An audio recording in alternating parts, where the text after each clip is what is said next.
ஒரே ஒரு வசனம். உங்கள் வாழ்வில் கவலை ஏற்படும் போது, உங்கள் வாழ்வில் பிரச்சனை ஏற்படும் போது, உங்களை இந்த உலகம் எதிர்ப்புகளால் பிரச்சனைகளால் சூழும் போது, உங்கள் வாழ்வு இனிமேல் நகருமா, இதோ என் வாழ்வு முடிந்துவிடக் கூடாதா என்றெல்லாம் நீங்கள் எண்ணும் போது, எனக்கு இந்த உலகத்திலே யாருமே இல்லையா கை கொடுக்க தோள் கொடுக்க, இருளிலே வாழ்கின்றேனே, வெளிச்சம் ஏற்படவே செய்யாதா, என் பிரச்சனைகள் நீங்கவே செய்யாதா என்று எண்ணி புலம்பி தங்களுடைய வாழ்வை முடித்து விடலாம் என்ற எண்ணம் ஏற்படும் போது, இந்த ஒரு வசனத்தை மட்டும் குர்ஆனில் திறந்து படியுங்கள்.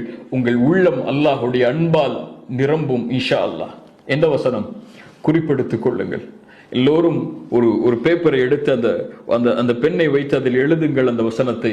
சூரத்து ஜுமர் 53வது வசனம். சூரத்து ஜுமர் 53வது வசனம். நம் மரண நேரத்திலும் இந்த வசனம் நம் கண்ணுக்கு முன்னால் வர வேண்டும்.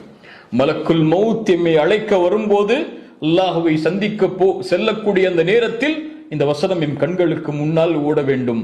குல் யா இபாதியல்லதீன அஸ்ரஃபு அலா அன்ஃபுஸிஹிம் லா தக்னது மிர் ரஹ்மத்தில்லாஹ்.